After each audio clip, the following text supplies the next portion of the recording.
You are unique. আপনি তো আপনি। আপনার মতো তো দুনিয়াতে 700 কোটি 800 কোটি সারা পৃথিবীতে মানুষ বাস করে, আপনার মতো তো দ্বিতীয় কেউ নেই। শুধু যদি এই হাতের এই জায়গায় দেখেন ফিঙ্গারপ্রিন্টস, এই জায়গার মতোই নকশা আদম সাফিউল্লাহ থেকে কিয়ামতের আগ পর্যন্ত আল্লাহ কারোর সাথে কারো মিল রাখে নাই। দেখবেন সিগনেচার না চললে বলে যে তুমি সিগনেচার দিতে পারো না, সমস্যা নাই, তুমি ফিঙ্গারপ্রিন্টস দাও, ফিঙ্গারপ্রিন্টস দাও। ওটা যদি কম্পিউটার স্ক্যানিং করে, সায়েন্টিস্টরা বলছে দ্বিতীয় আর কোনো ব্যক্তি এই ফিঙ্গারপ্রিন্টস নিয়ে জন্ম নেয় না। প্রত্যেক পার্সন আলাদা। You are unique. আমি তো বললামই, আপনি তো আপনি। হয়তোবা আপনি কারো ভাই, কারো বন্ধু, কারো বাবা, কারো স্বামী, কারো আঙ্কেল, কারো ফুপা, কারো খালু, কারো টিচার, কারো স্বামী। যদি এগুলো চিন্তা করেন দেখবেন আপনি তো আপনি সবাই থেকে দামি।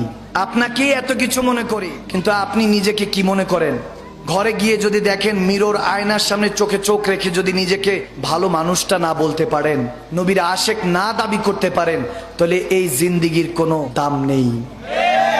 জিন্দিগির দাম তখন আসবে যখন নিজেকে চিন্তা করতে পারবেন, নিজের বিষয়গুলি একটা একটা করে অনুধাবন করতে পারবেন। দেখেন একটা মানুষের মধ্যে, সায়েন্টিস্টরা মেডিকেল সায়েন্স বলছে একটা মানুষের মধ্যে ডিএনএ কতটুকু থাকে, বলতেছে 2000 কোটি কিলোমিটার। আল্লাহু আকবার। মেডিকেল সায়েন্স বলছে ডিএনএ বান্দার মধ্যে এতটুকু থাকে, পৃথিবী থেকে সূর্যতে যাইতে এবং সূর্য থেকে সান থেকে আর্থ পৃথিবীর মধ্যে আসতে যত সময় লাগবে 50 বার সেই সময় আপনি ব্যয় করতে পারবেন যেটা আপনার মধ্যে ডিএনএতে আছে।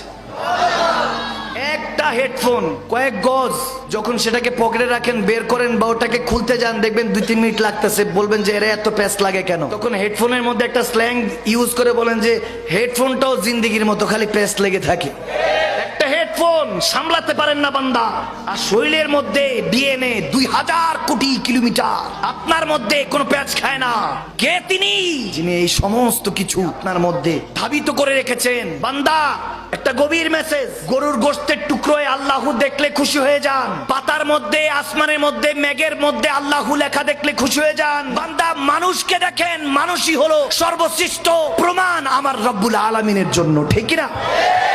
মানুষকে আল্লাহ এমন সুন্দর করে বানিয়েছে, মানুষ নিজেকে নিয়ে গবেষণা করলে পাগল পারা হয়ে যাবে। আমাদের যে চোখের পাপড়ি আছে, এই পাপড়ির নিচে এক ধরনের পদার্থ থাকে, এক ধরনের পোকা থাকে, ছোট, এমন ছোট যে অনুবীক্ষণ যন্ত্র দিয়েও দেখা যায় না। ওটার নাম মাইট। এই পাপড়ির ভিতরে থাকে। পুরুষ মাইট স্ত্রী মাইটের সাথে একসাথে মিলন হয় যখন বান্দা ঘুমাতে যায়। যখন ঘুমের রাজ্যে আপনি হারিয়ে যান, তখন ওই পুরুষ মাইটটা স্ত্রী মাইটের সাথে সহবাস করে